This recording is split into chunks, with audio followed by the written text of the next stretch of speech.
almost kind of saying that a woman is pretty much the man in a sense, and I don't like the thought of that at all. That's just like it. That just bothers me real bad. That bothers her very bad. Like, very bad. Like I feel that's a weird.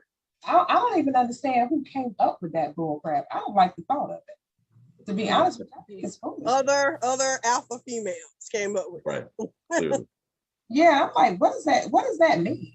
What is that? What are y'all suggesting? I don't understand. I'm lost. I'm confused. I got a whole spirit of confusion on me. That's that inclusive. Jason Thibodeau. Equity and inclusive mentality.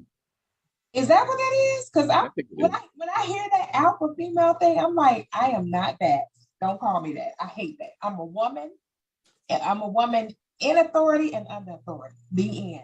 But if you're a real alpha man or alpha woman, you don't even have to put the word alpha in front of it. You just handle your damn business and go on about your business. But I just don't like that whole ideology of calling a woman alpha we're not. Alpha means beginning, right? And we weren't created first. So why do we want to be an alpha man? I mean, alpha, that don't even sound like because y'all have issues. First, you know what I'm saying? It's like alpha means first. You just got up here. Alpha woman. You just got up here. Alpha woman would be considered Eve, basically, if you want to be technical, because alpha means first. We're not the first expression of a woman. That's it don't make, I don't know. I just don't like it. I don't like it. That's just me. It's out there. People running. Go ahead. No, I was about to say it's out there. It's a part of that movement. It's a part of that, feminist movement. Well, femininity. I'm not in the movement. I mean, I love being a woman. Don't get me wrong. I think it's an incredible blessing to be a woman. Nonetheless, I would love to be nothing else. Nothing else. The alpha stuff that people use and the terminologies that they use, it's just like, nah, negative. I'd rather just be called. Just call me Koffe. And don't call me late for dinner. That's just call me that. Okay? Period. Y'all go ahead and go ahead and share the lives on your platform so we can get our numbers up and get the people in the church this evening. Good evening, everybody. We had this pre-show banter before we started the show, but the Zoom actually worked right tonight. So it actually hit us live before we was thinking we was live. So we over here having a whole entire conversation and we live. Okay. We didn't know. Seriously, we just talk. We didn't know. So anywho, welcome in everybody. As you're coming in, say hello to us. We got some of the amazing authors from the book Why He Married Her and Played Me, the sequel, that are in the building with us tonight. Jayhan, what's going on, Jayhan? You over there? What you doing, Jayhan? I'm just sharing it on my platform. Oh, okay, all right. You got a spirit of quietness on you. You have to watch it because we don't know what that means. I just like to listen. That's all. Right. So, listen, ain't nothing wrong with the spirit of listening. Did everybody get a chance to share on their platforms? Everybody good? Yes, ma'am. Yes, ma'am. Right. Somebody ain't shared. Uh-oh. I'm counting. Well, we got the Jasons on board, so we good. I know. We know how to be on time. What the hell? Why is got to be the what the hell part? That part. Why is that? I don't know. Jason is always in order. Jason is always in order. Decent and in order. Come on. Out of order. Hot mess. All right, y'all. So we're gonna go ahead and get started. First of all, good evening, everybody. Welcome to this week's edition of the Hot Seat. We have some incredible authors from the book Why He Married Her and Played Me, the sequel, in the building with us tonight, and we're gonna be chopping it up in more depth about the book this time. Now that the book is physically out, everybody got the book? Yeah. Mine just came in. They about to get shipped out. Y'all not gonna play me. 1 second. You say y'all not gonna play me tonight out here in these streets making me look bad in front of the saints. Come on in the building, goddamn. He said he got his books. He said he got, listen. So the books have started coming in. Some authors still haven't gotten theirs yet, but for the most part, we have several authors who have gotten theirs so far, and everybody else, their books are en route. So you'll see them trickling. Hey, you'll see them trickling in, and everybody able to get their books And you'll be getting them over the next couple of weeks or so. It takes a little while for everybody to get them in and then get them all signed and shipped out and all. It's a whole process to that. So be on the lookout for them over the next few weeks. You'll be getting your books in, all right? So be on the lookout for that. But tonight we wanted to get some of the guys back together, those that were able to adjust their schedules to come hang out with us tonight and kind of talk a little bit more about this book, about what they've experienced just by reading the book themselves so far, okay? And just the whole entire concept of the book itself. Gracia is our chief editor. She's in the building with us tonight. She is a bookologist. I don't know if that's a real word. Editingologist. I don't know if that's real. And then we got somebody with some foolishness on their shirt. TV. Oh, Very review. TV. Look. Jason. Don't hate. Jason. San Francisco is not a university. Get it right. Don't matter. God darn it, it's a team. Put some Look, whatever, the 40 losers, whatever. Listen, don't talk about my team. You know what, Jason? All right, we'll do this after the show. That's all right. After the show, okay? And then, Pastor Jay, what is that you got on your shirt? What is that? Converse. I said Cowboys. I was going to say the devil is a whole lot. It would be the proper shirt for me to have on because I am a Cowboys fan. Are you serious? Oh, absolutely. Oh, It's all right. Y'all re-signed Dak and y'all still gonna go 6-9. It's okay. Listen, man. Listen here. That's a rare. The Texans aren't about to do any better. They can't. They got rid of all their good players. Listen, y'all, it's all a hot vibe out here in these football streets. Let's blame it on the pandemic. Let's just say that's what happened. There we go. That's fair. That's the excuse everybody else uses, so we'll use that as an excuse. And we have Jason Hendrickson. Jason Hendrickson is a two-time author with the publishing house. So Jay Hen is in the building with us. Jay Hen, what it do? Welcome, man, bro. What it do? Hey, what's up? I'm glad to be here, and I'm just enjoying going through this book, and the fellas did a phenomenal job. Phenomenal. They did that for real. Yeah. And then we have Jason Troublemaker Thibodeau in the building tonight with us, always causing some kind of problem or some kind of issue. I mean, he don't want to ever admit that he causes problems and issues. But you like it though. You keep inviting me back. Yeah. Got a point, Jay. So next up. There it is. Next up, we got Jason Williams in the building with us. He is also second time author with the publishing house. So Jason Williams is in the building with us as well tonight. So we're gonna get this party started and we're gonna start talking about this book. So Pastor Jack, you already just mentioned that you have been reading up on what the other fellas have said. Let me tell y'all this. The way that we do with our publishing house, no author is privy to another author's work before the books are published. So they never get a chance to see what the other person is writing, how they wrote it, where they, what their idea was coming from, nothing. It's just a blank canvas for every author to be able to shine and really be able to express themselves without interruption, okay? So no author sees another author's work. The only one that sees it is myself, Gracia, and the other editing platform that we utilize to make sure that the content is fluid and the work is stellar. So other than that, no author is privy to another author's work at any time. They don't see nothing till they get the book in their hands. So I don't know what happened in the book. So Pastor Jay, with that being said, what is your thoughts about what you read, how the fellows put it together? What's going on in your mind when you read it? Well, I think it's a very transparent look into the hearts and minds of men that have been through experience. One thing I tell people all the time is experience overrides theory any day. And what's from the heart touches the heart. So these guys wrote from a place of hurt, healing, experience, all wrapped in one. And I gotta tell you, my favorite chapter is Jason, lower your voice, please. That's my favorite chapter. because Listen. I'm telling you, it connected with me because I'll tell you guys a quick story. I took a job driving a van for this hospital called the Floating Hospital, and it was a really great job. All I had to do was pick up patients from homeless shelters, bring them to the hospital, then bring them back home. Made great money, but I had a supervisor named Richard, this Dominican cat. I'll never forget him as long as I live. I couldn't stand the way this guy talked to me. And, you know, because I had a family and different things, I took it for a while. But then one day he called my name. He said, Jason. And Jay talks about clapping your hands in people's face. He did that to me.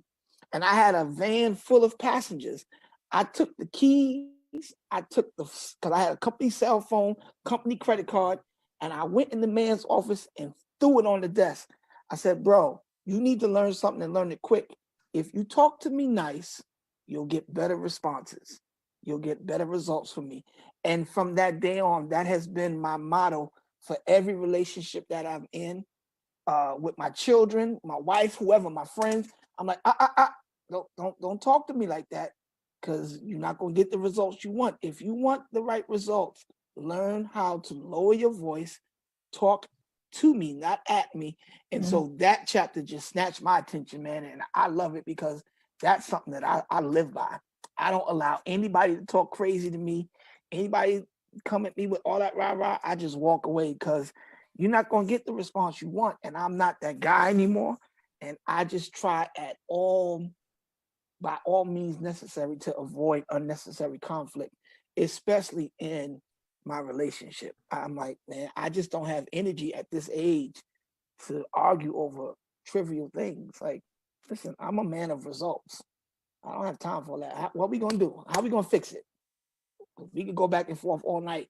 You did this, you did. Yeah, okay, I get it. I hear you. Your feelings matter, but how are we going to fix it? And that's just where I'm at. So that chapter right there, I love it, man. Great job, Jay. Great job. Appreciate it. Thank you. So Jason, let's go over to you. And I don't want you to be biased because you know you got all these kudos and accolades on your little chapter stuff. So I don't want you to be biased in your response about the book and just be talking about your chapter. You know, you done read the whole. I know you have tapped into everybody's content. So what's your thoughts, Jason? Don't talk about you. Which Jason are you talking to? You. Jason Thibodeau. The one who responded, right? Smart mouth. You know who I'm talking Oh, You knew who. You knew It's who I like was when talking your mama call you by your wrong name, but you knew. right. I mean, number one, I mean, all of these chapters, I mean, they're completely off the chain. Don't get me wrong. I mean, I don't care if you're male or female. This book is not just targeted towards the ladies. This book is, I mean, it's really targeted to anybody who wants to be a part of any type of relationship. You know what I'm saying? But one of the ones that I always found interesting, and I decided not to even attempt this chapter, but I love it, is your children are a blessing, just not mine. Woo. That's a crazy one too. That's a crazy Because one. back when I was in the dating game, it was very interesting because there were times where I was a little more heartless than others. And I was like, all right, well, you know, me and you, we just going to be physical friends. And I would get fussed at times because they were like, well, I got my baby over here and you ain't never asked me about the baby. And I was like, why is the baby here? Number one. Number two is, I mean, you know, I thought this was just kind of more or less a physical connection. So you're getting mad at me for not asking about your kid.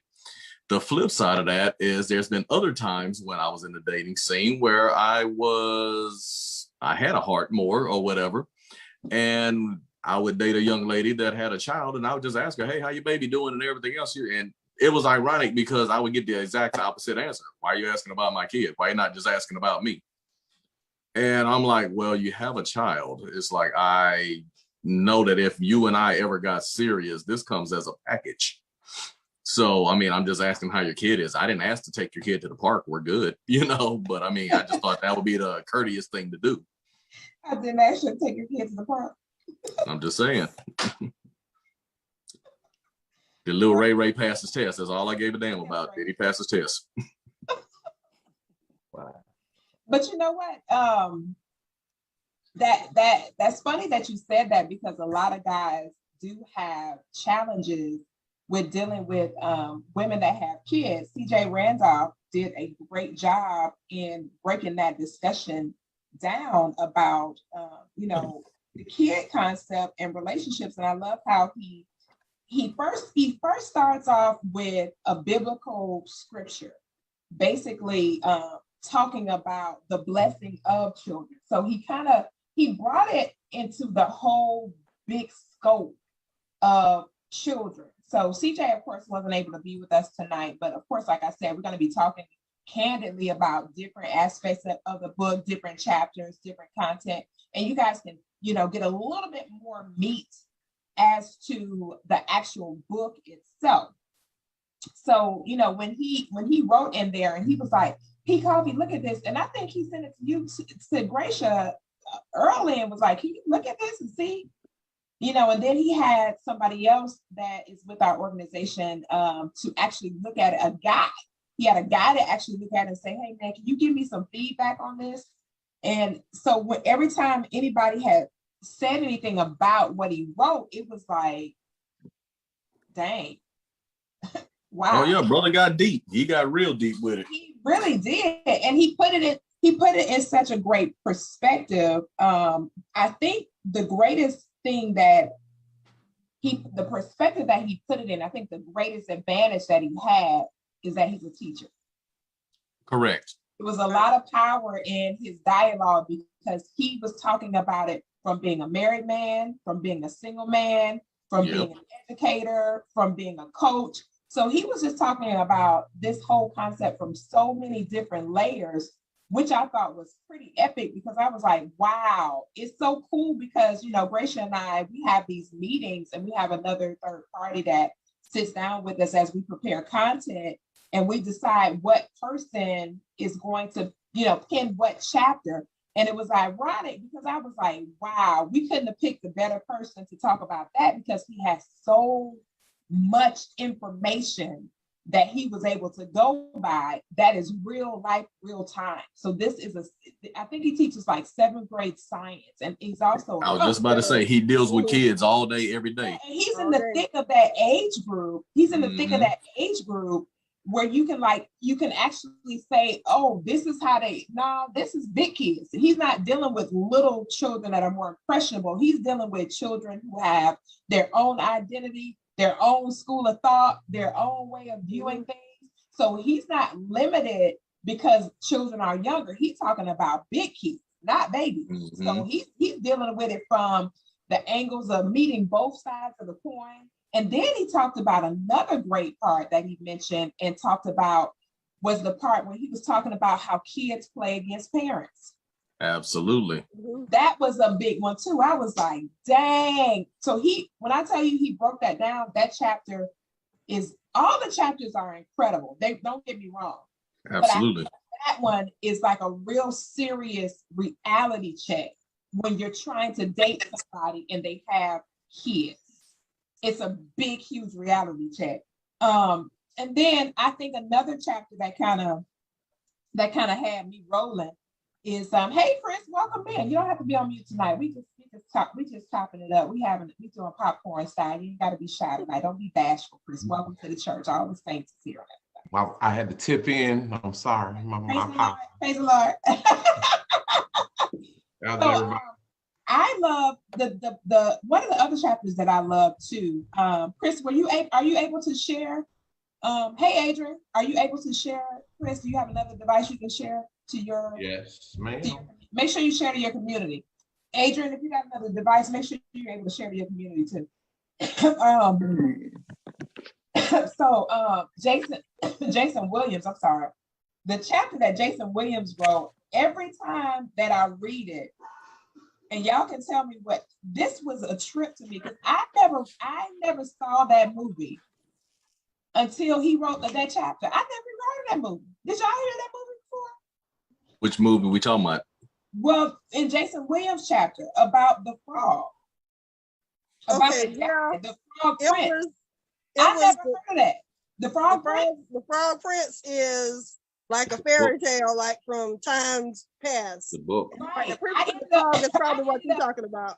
Right. Is- So I ended up watching it because I was like, what is this? So when he wrote it here, he started it off talking about a story about a frog prince. I was like, what that kind of Yeah. what is that? So I had never heard of that. And I was asking my daughter, Gracia, I was like, is it talking about the princess and the frog? She was like, no, Mom, this is not Right. what It's before, but then the actual movie, The Prince and the Frog, is a reverse of that actual fairy tale. From reverse of that. yeah. Yes. But that was my favorite chapter. Jason's chapter is my favorite chapter.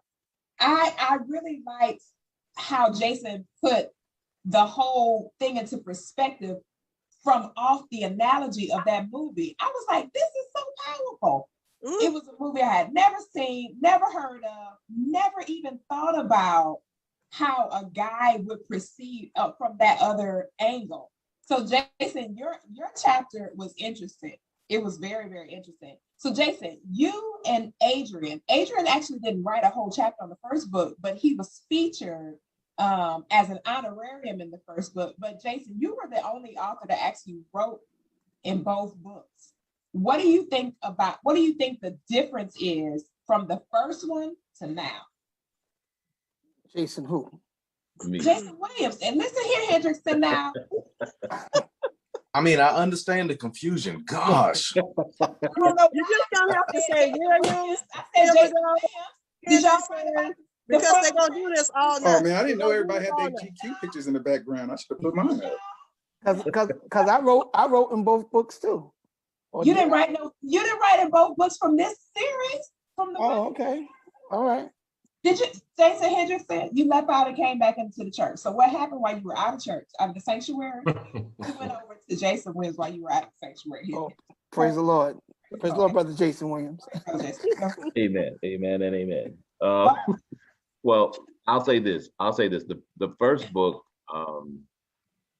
it definitely is a page turner. It's definitely a wealth of information, but I think, and no discredit to anybody that wrote in the first book, but I think this book, it was a little bit more insight. It was a little bit more vulnerability as a man. I think this book, even though it's written for the perspective of, or from the perspective of trying to help women see what we see, but I think as a man, you would probably get a lot more information out of it just listening, because you'll see yourself in one of these chapters. You'll see yourself, if not in specks of each chapter, you'll see yourself.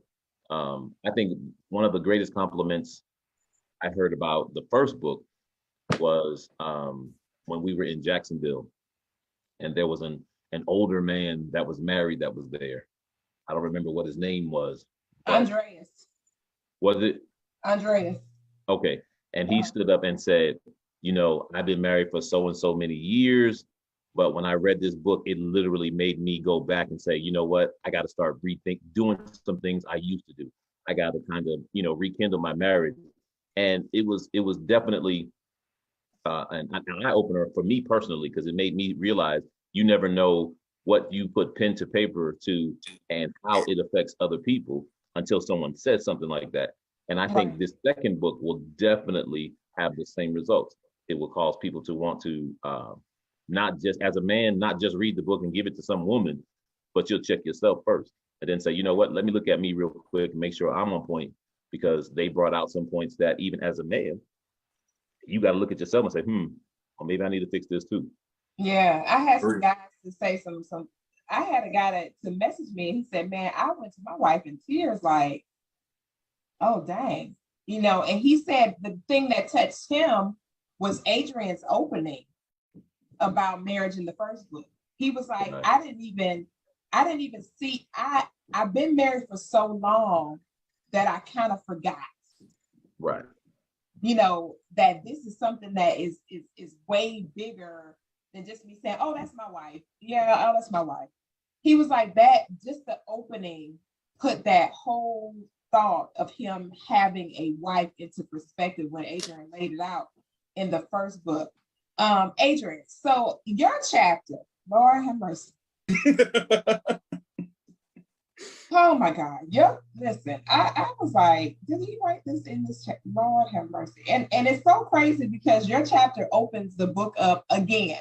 And it wasn't intentionally, it was, there's a certain flow to, and y'all understand this, there's a certain flow to make books actually be a page turner effectively. So Adrian's chapter was the one that kind of grab you at the core and make you sit there and go, oh, what in the hell? So, Adrian, when you wrote your chapter, I will say this, y'all, I was equally moved by every chapter, by every person's content. I was equally moved. I think the one that kind of struck with me was Pastor Jay's chapter about your spirituality in MIA, when the part where not necessarily from a church perspective, but a human connection to God consciousness. And it was like, yes, we are really missing this in our relationships. Our human connection to God consciousness is like null and void for a lot of people. We just don't see it anymore. We don't see the connection and the reverence and the respect for higher power than our humanity. And so when I was reading, I was like, yeah, you know what? I was like, oh, let me go ahead and get right with Jesus real quick. But anyway, Adrian, your chapter had me really thinking about, because you put so much in there about it, that it had me thinking from the first book to the second book, how you talked about marriage encompassed in a global perspective in the first one, and then you pulled it apart and put the pieces of how this part of the relationship will affect you if it's not intact. Well, it's kind of like I always tell people, right? I'm saying, like, if you listen to Tupac, right? I'm gonna compare Tupac, which is crazy. I'm gonna bring it together. Everybody always want to say, oh, he was a thug, he was this. But if you really listen to his albums, you know what I'm saying? He had the peacemaker, the part that loved his mama, that part that did love women, the part that hated women. Right. And I think when both books, you got like, these men that came in and gave a different perspective. So the first book is a side to me, and I do believe everything I wrote.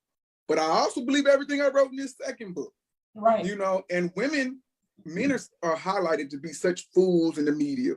I'm saying we need to be taken care of. We're the babies. I'm saying we're kind of slow, we're forgetful, but we have them things that are important to us too. Right. And if you don't look at them as important, because sometimes women can just be like, oh, he's just mad. Oh, he don't need that. Oh, and just kind of brush it off. But you got to understand how important it is to a man. And one thing that is important to us is that physical contact. And women keep saying, oh, that's not important. Oh, that can wait till later. But for us men, it's like, no, it can't. You know what I'm saying? No, it can't. Like, I need that affirmation now. So what are we supposed to do? Right now. Like right now.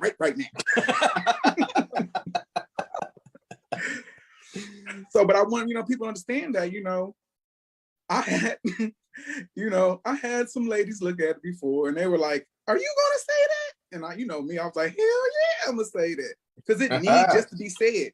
And P, you told us, like, we're talking to our homegirl, or our little sister. And that's how I'd hit them with it. Like, yo, because I tell people, if you don't believe me, go look it up. And so I wanted to put that info in there, but I also want to hit you in the jaw with it. Like, listen, I need you to understand this. It ain't no game. And see, that brings me over to Chris Pratcher's chapter, when he talked about you need a daddy, not a man. That takes us over to that perspective. So that's a whole nother tangent that we went on. And Gracia was like, have you read any of these chapters yet? I said, no, I'm waiting my turn. She's like, you might want to read these chapters. Some things is going on with this book that you might want to investigate these chapters because and I you got to think, woman wants a man who's sensitive, but strong. Listen, I'm saying, let me do what I want to do. You know what I'm saying? So we got to hit all them areas. But not too sensitive. Right. too strong. But not too tough either. Not too manly. Not too tough, right? When Talk I tell strong, you, but when I, not too when I, strong. Right. when I got into Chris, with Chris Patrick's chapter, and he asked a lot of good questions in his chapter to make people a woman to contemplate where she is, who she is, why she's responding and behaving the way that she's responding and behaving, and kind of get a full picture of like, I might need to put myself in time out because yeah, I got some stuff going on. Real talk. So his chapter was like, it was a combination, and I love how you put it together when you talked about a little bit about the physical component. You talked about the different aspects of why you still stuck on your daddy. You know, what's going on? What's the patterns? What's the pop-ups? You talked about so many different things as it pertains to a woman looking, are you healthy? Are you healed? Are you okay? Before you try to get into a relationship with somebody. So you talked about some really, really good things in that chapter. So Chris, tell us about your chapter and your thoughts on the part of the project where you wrote, and what was your favorite chapter? Have you had a chance to dive into your brother's work yet? I'll be honest. I haven't. I've been on the tear. And Lord, listen, y'all. He just went into the Matrix. He went into the Matrix. Lord, he went all the way into the Matrix. Must have an Android. Oh my God! I'm saying it was cricket. No, that's the Apple products. That's the Apple products right there. No, sir, man of God. it is. Stop it now. There he goes. He's back. There you He's go. back. You had a whole conversation This with whole himself, time and nobody heard me. We heard He was in the nothing. He had a Matrix, whole bro. conversation He with went himself. deep into the abyss. He was kicking that knowledge in there. He was like, I mean, I delved. Hey man, it was a good skill Listen, shot you though. got- It was a good you got skill shot. kidnapped by some kind of monster because it was still better than the picture in the first book of me. I don't know. It keeps on saying my internet is unstable, but I mean, we upgraded last week, so. My God. But I was saying that I really I haven't got through the whole book, and I like to highlight. And last week was a really busy week, and when they came in, I was so excited, you know, and just going through. Can you hear me? Yeah, we can hear Oh, you. okay. All right. So just Look, nobody was moving. I'm like, can y'all hear me? talking, we can't hear you. Okay. Yeah. So I mean, but as far as where I was going with it, it was tough. Like I said, it was just like, wow, I got these issues. You know, let me just not point out and highlight that it is a woman, with daddy issues. It's pretty much all of us, is what I learned. Mm-hmm. And some form of fashion. And I wanted to, make it interactive. And I wanted people to kind of go through when they read it, just like, okay, yeah, maybe I did have this come up in my life, and I just wanted to make sure that, you can go back and look at it and say, okay, well, I went through this. I think this happened to me tonight when I was talking to my mate, and, kind of go back through the book. And I think that's what it's for. It's like a good reference. Yeah. It's a strong, super strong reference guide.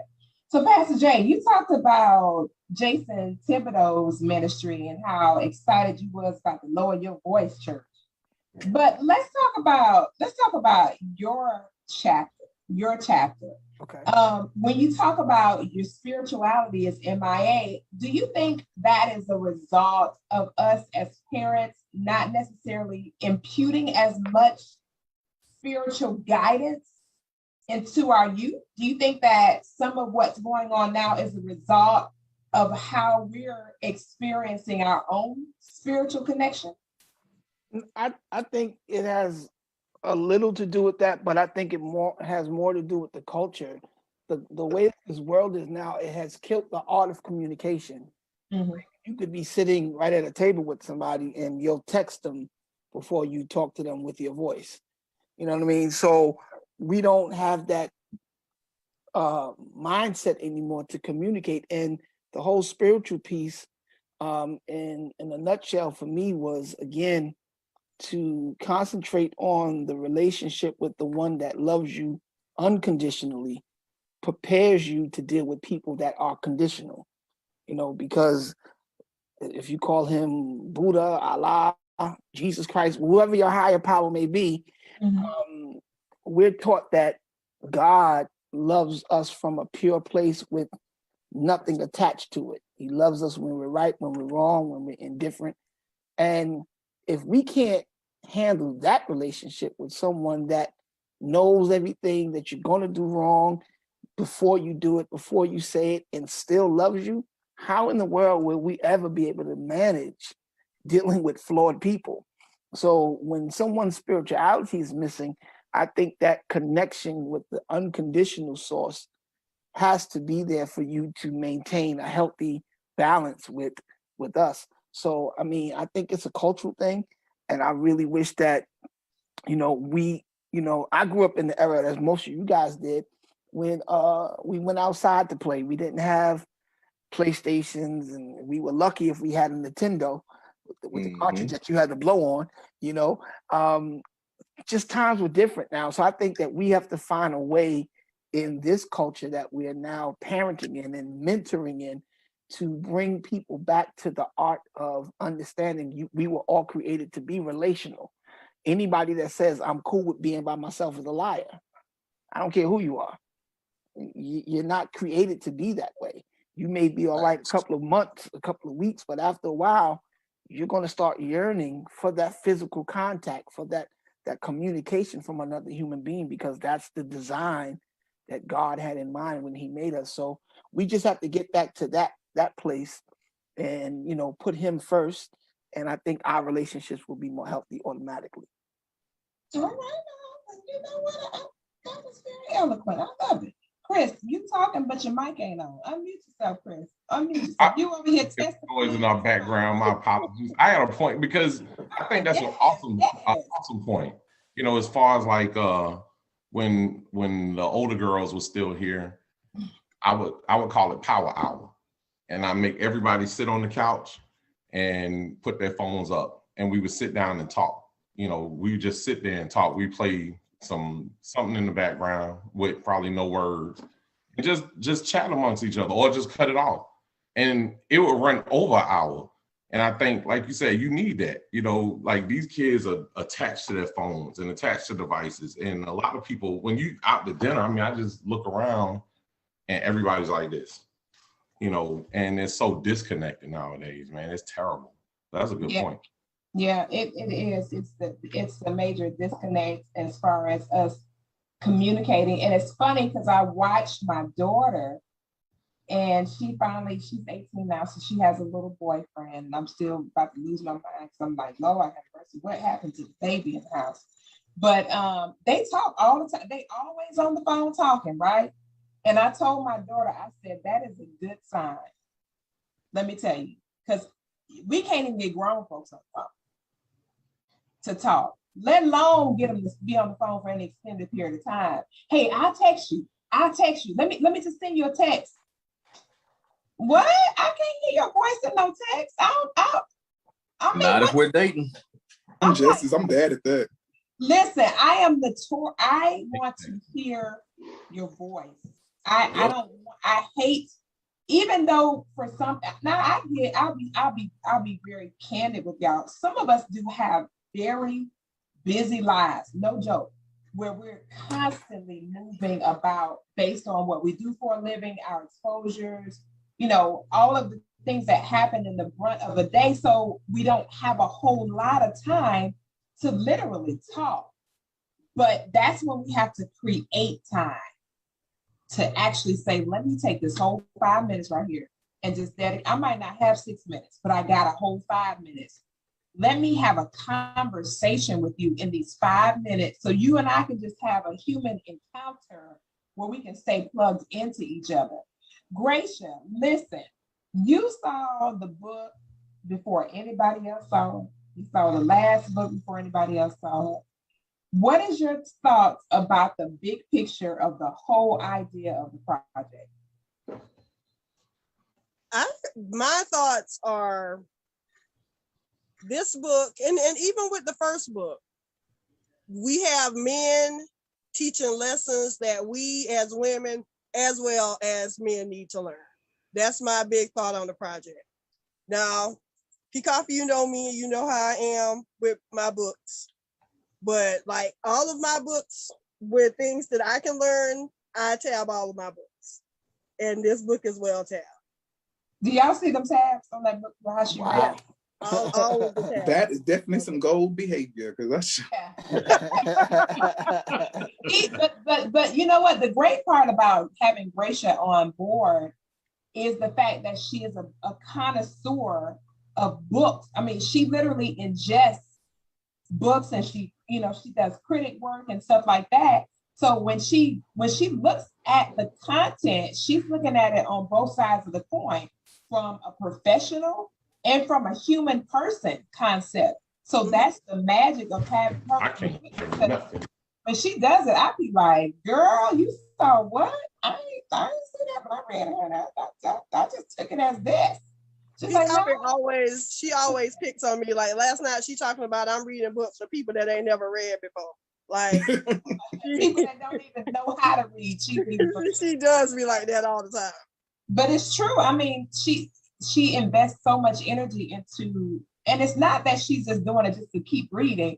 This is a passion of hers. And so it's always good to have somebody on board when it comes to writing and to getting content edited and all that kind of stuff. A person that's passionate about it, it makes a world of difference. Because like we have a third party that we use just to go back and make sure everything is clean and pristine. And they just be like, I just be like, why do you want to change that? What's wrong with your whole mind? Because they'll come back and say, well, page 75, I was contemplating in paragraph 6. If we can go ahead, no, ain't nobody. That's all they sound. That's exactly what it is. They real heavy out here in this game. That's kind of their voice. Heavy out here. They heavy out here in this game, Chris. So when they talk about it and they have their ideology and their thoughts on it, it's coming from a different place. But like we always tell our authors, we're never going to compromise the creativity of the writer, because when people hear words that are written and you look at how our grammar is from a collegiate perspective, if you will, because I'm in college right now, and Pastor Jay, all y'all have been to school. It's a whole different writing style. You're not going to write the way you write for an educational platform. It's just not the way that we write. This type of literary work is not designed for that. This is more so of a person is being themselves, and there's not a box that they need to be in. We're just totally 100% outside the box with this writing. But another thing too that kind of struck me with the whole entire concept is, and this is for the guys. What I still can't totally wrap my head around is, why is it that men haven't said more about how they feel? We're not taught to. I'm saying we're not in a society that promotes it. Yeah, we're raised to work, to provide. You know what I'm saying? You don't sit there and talk about your feelings. You don't cry. What does it mean? You man up. Everybody's told to man up. You know what I'm saying? So we're told to express ourselves physically, not verbally.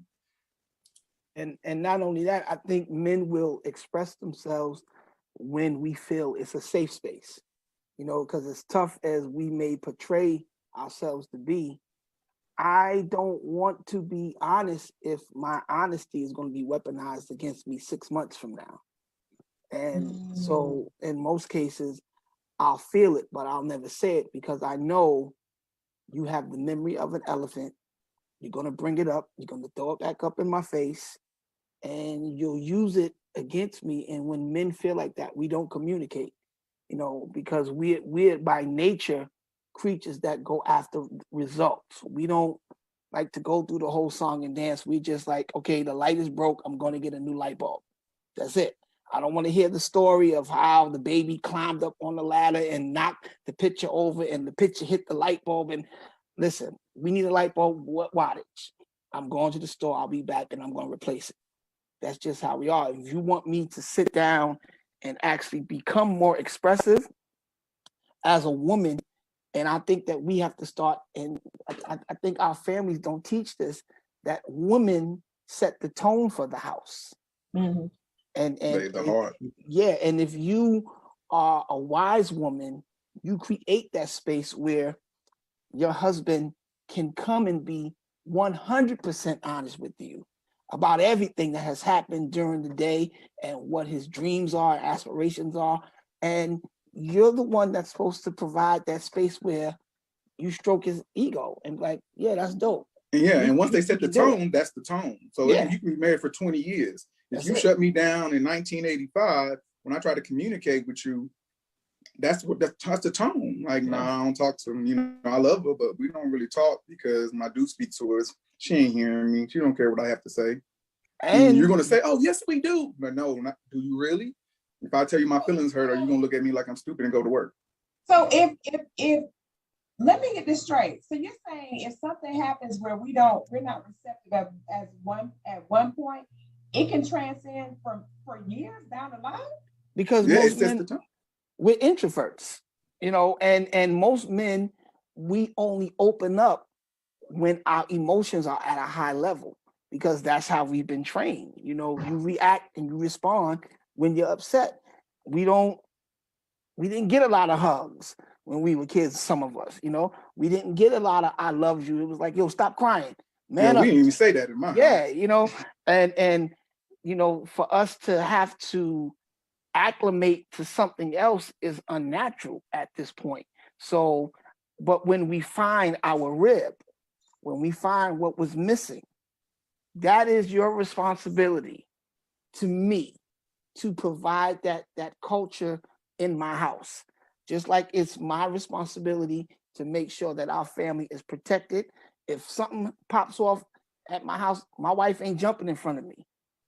I'm jumping in front of my wife and kids. And if anybody gonna catch it, it's gonna be me. Because that's what I'm supposed to do. And I think that after coming home from seeing other beautiful women all day long, dealing with systemic racism, the threat, you know, as a Black man, anytime I see cop lights behind my car, my heart is pacing. I'm like, oh my God. Especially Like, these days. you know what I'm saying? So I don't need to come home from dealing with all of that and then come home to an unhealthy environment. Because what the danger of is that if you don't provide it, somebody else will. And then, like, we always say this as a joke, but it's true. I'm saying nobody wants to get their butt kicked in front of their woman. Nobody. It's not because that we're ashamed, because everybody takes an L every once in a while. But when she tells you later, "Oh, you didn't whoop so-and-so down the street," I'm saying, yesterday when he was whooping you across the street. And so now you're demasculated. You know what I'm saying? You already just inflated my ego, and ego is a big thing for men. You know, we have to set it aside often, but it defines us at most times. Hey, and a simple plug for the book as well as this. Hold on one second. Hold on. Let Jason Williams get in real quick, and then yes, sir. And then Chris, please. I call it the Delilah effect. It doesn't matter if her heart is pure or if her heart is wrong, but if she allows a man to basically lay his head in a soft spot, she's stroking his ego, like Pastor Jay said. At the end of the day, even if at first he doesn't want to tell you the whole truth, he's gonna get ready to tell you. All you gotta do is keep doing it. And like everyone has already said, when that wall comes up, we say, okay, you might get 1 or 2 chances. But if you keep throwing that wall up, I'm gonna be like, look, I know I can't deal with you on that. Never again. It just is what it is. But if you give a man a place where when he comes home and he can literally lay his head down and trust that whatever he says is between the two of you, there's nothing he won't tell you. Go ahead, Tiffany. Oh, yeah, I was trying to make sure I gave him his proper pause after he said what he said. You know what I'm saying? Let it sink in. But no. stuff, and you know, Right. head all in the camera. He's like, and this. You know, he always so smooth. So yeah. So like Like what it's like the happened midnight was, train of love. Like you know what I'm saying? But no. Very white in the family. Very white. Yeah. I agree with Jay Will. I mean, really and truly, and as well as the rest of the fellas. I mean, we might give you a few chances, and then you shut us down. And like I said, this is an innocent plug for the book. One of the things that I stated in there was after you give us those few chances and we shut down and don't say anything, even though we're not being verbal, we're still talking loud. Right. Right. You know what I'm saying? I mean, seriously.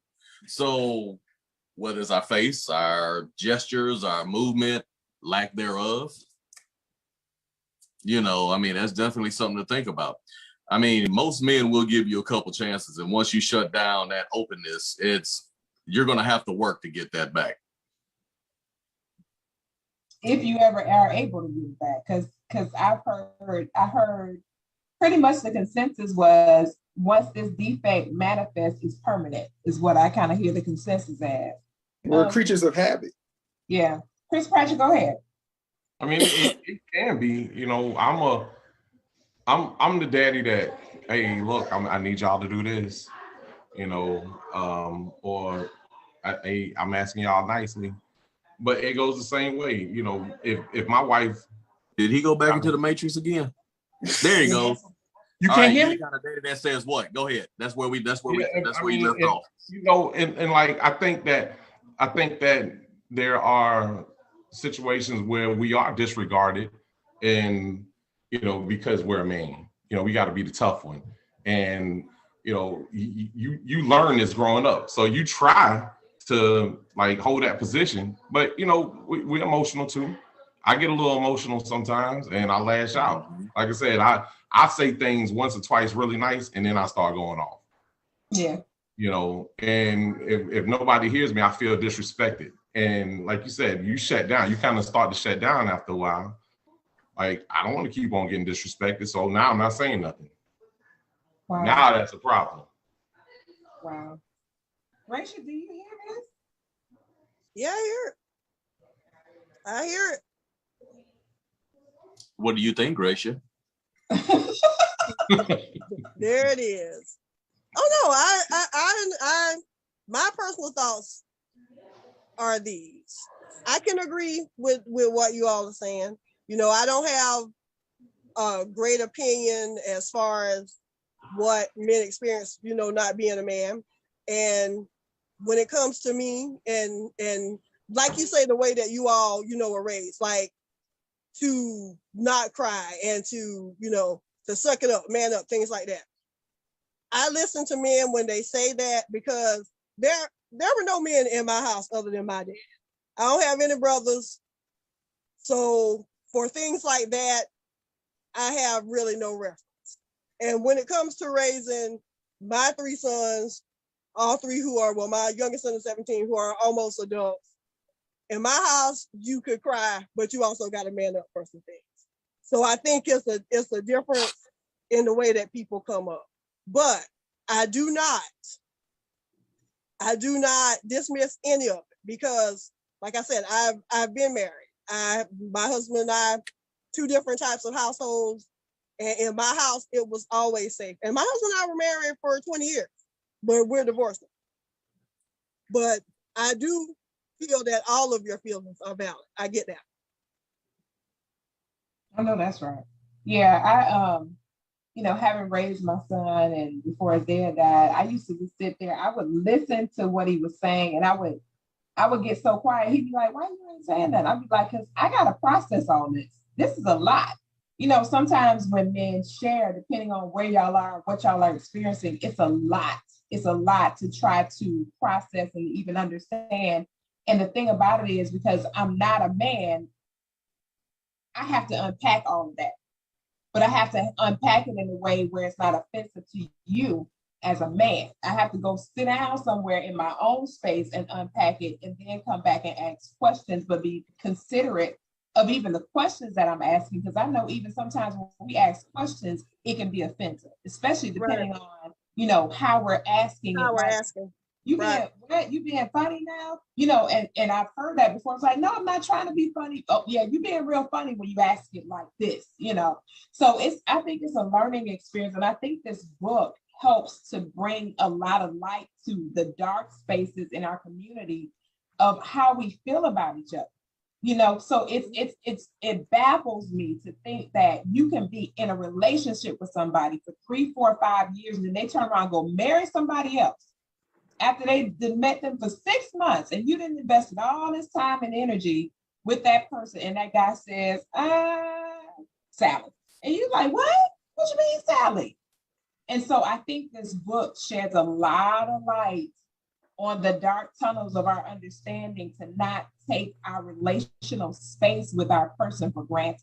I think sometimes we take our relational space with the person that we're with for granted. We're in it in the moment, we're enjoying it, we've been in it for whatever, you know, extended amount of time and all those kind of things. We get a little bit too comfortable instead of, you know, the concept of who moved my cheese. You know, y'all, if y'all know anything about that book, there was always, you know, Scurry and Sniff was like, hey, we got our tennis shoes on our neck just in case we got to move on to the next thing.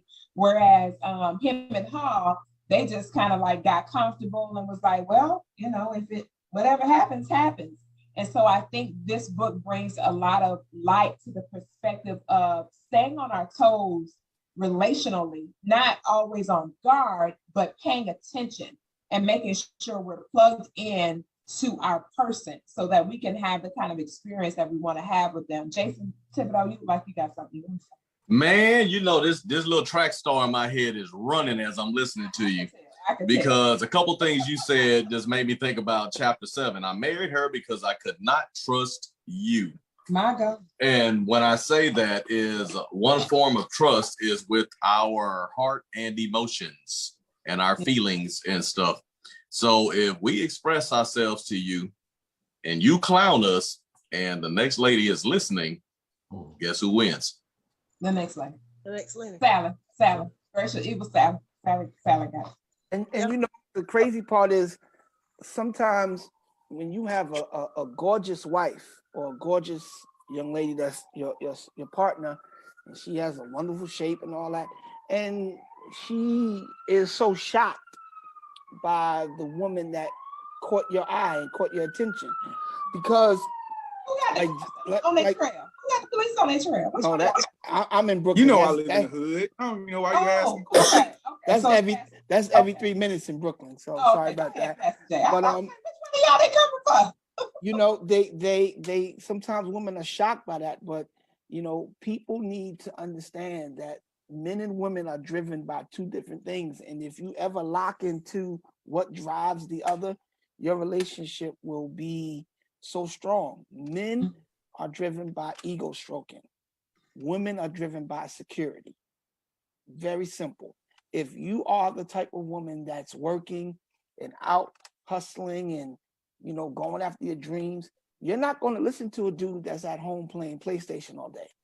And when you get home, he's like, yo, cook me something. You're going to be looking at him like, bro, I've been out working all day. You get up and cook something for me.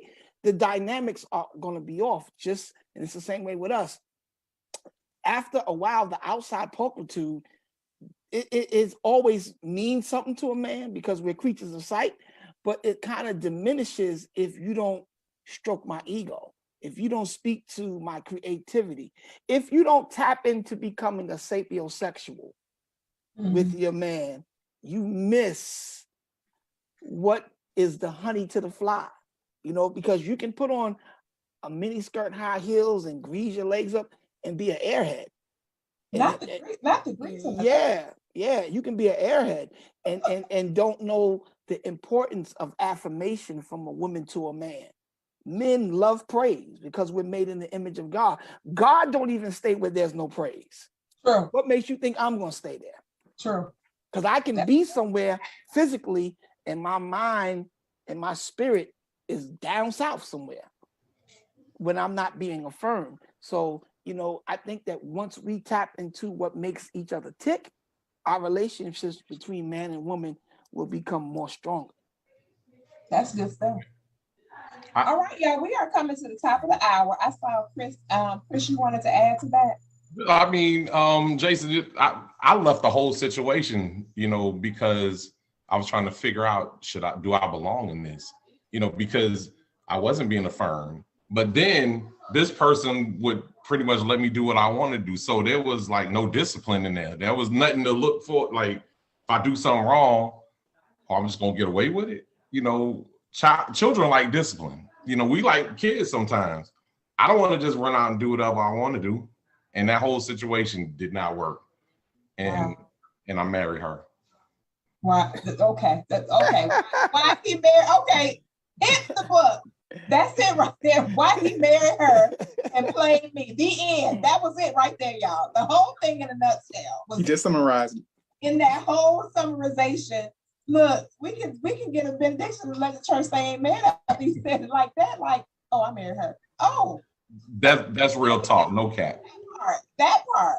But it's always an honor to be able to connect with men, to hear their hearts, to understand their perspectives, where they're coming from, how we can be of value to them and pour into them, not mechanically, but organically. To be able to see our person as an individual, not a assembly line. Every man is not on us. Men aren't on assembly lines. You can't say, oh, Jason Thibodeau, because Jason Henderson, all of them is male, so they all no. Every man has a different need, a different reason why he has that need, a different understanding, a different level of reasoning and logic, and all those great things that make up that person. So we've got to learn how to deal with our person, as Pastor Jay said just a little bit ago. Once we tap into our person and we become interconnected to them from the mind to the body, we'll have a great experience with our person for sure. So y'all go ahead and give your closing remarks, and we're gonna go ahead and tap out for tonight. This has been amazing, and I'm grateful to have y'all having been able to tap on. 5 of the 10 were able to hop on with us tonight, so that's good. We everybody else had really busy schedules, but to have you guys on is always an honor and a blessing. So we're gonna start with Jason Thibodeau. We're gonna go to Jason Hendrickson, Adrian Woods, Chris Pratchett, and we're going to end with Jason Williams, and then Grace will have her final comments, and we'll be out. Well, I want to just say thank you, Miss Koffe, and not only for your platform and for us being able to speak, but also the opportunity to work with these wonderful and powerful young men. It's truly been an honor. And like I said, if you have not heard anything today that would entice you to go get the book, damn it, we just ask it. Go get the book. It's going to be a wonderful book. It's going to definitely touch your life. And I really appreciate the opportunity. We just asking. Sometimes you just got to ask. I love it. Closed mouths don't get fed. Absolutely. Thank you, Koffe Brown, for always sharing your space with me. I don't take it lightly. And to all my brothers that have written in this book, it is an honor to be connected to such great minds. And to our listeners, the last piece of relational advice, if I could give you, is find the commonality with your mate, because where there's no commonality, there will always be conflict. Good night. My God, and drop the mic. Okay, all right, Adrian. Yo, first, I apologize, P, for not picking up your call earlier and sending you a text message. Yeah. I heard you earlier. I think you were talking about me. I did say in the follow-up text, oh, you acting funny? Okay. You know I love you, like real talk. Like, you put me onto this. I was sitting at the house and you picked me up, and I appreciate you even thinking about me. We've been cool for a long time, and I do appreciate that. And like, this is special. As men, we don't come together and discuss these topics among ourselves most of the time, or from a serious note or a playful side. And to be able to do that, and I've had women, young and old, tell me like, oh man, I read that, that's good, and I learned this, and then it starts that dialogue. And for anybody in a relationship out there, I would tell you, buy the book, sit down, read it together, and discuss it, and see how y'all can make each other better. I know that's right. Chris Pratchett? I really want to thank you, because like I said, this is definitely out of my element. You know, and I always usually shy away from anything like this. Like, nah, I'm good. But I appreciate you, Ms. Coffee, and the fellas. Y'all are amazing. Just listening to what I have in front of me, it actually made me just kind of connect with my brothers around here a little bit more. You know, to call them, to say what's up, to talk about things and openly talk about it. You know, but as far as the book goes, like I said, I skimmed through it. Some of it, I haven't read the whole thing, but it is, like I said, it's a guide.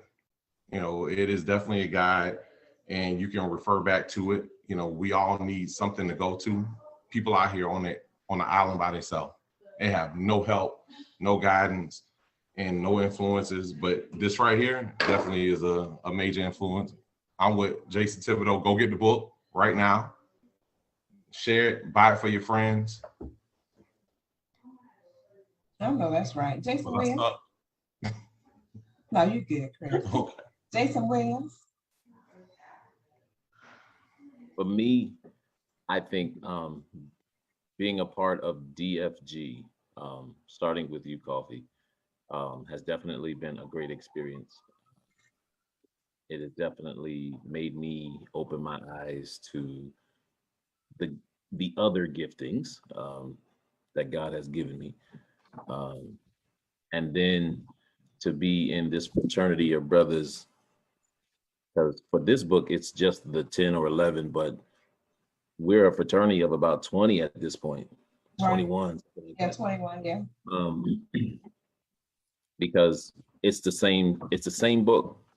20 different, well, roughly 20 different guys came together, and we all spoke from places of experience, vulnerability, hurt,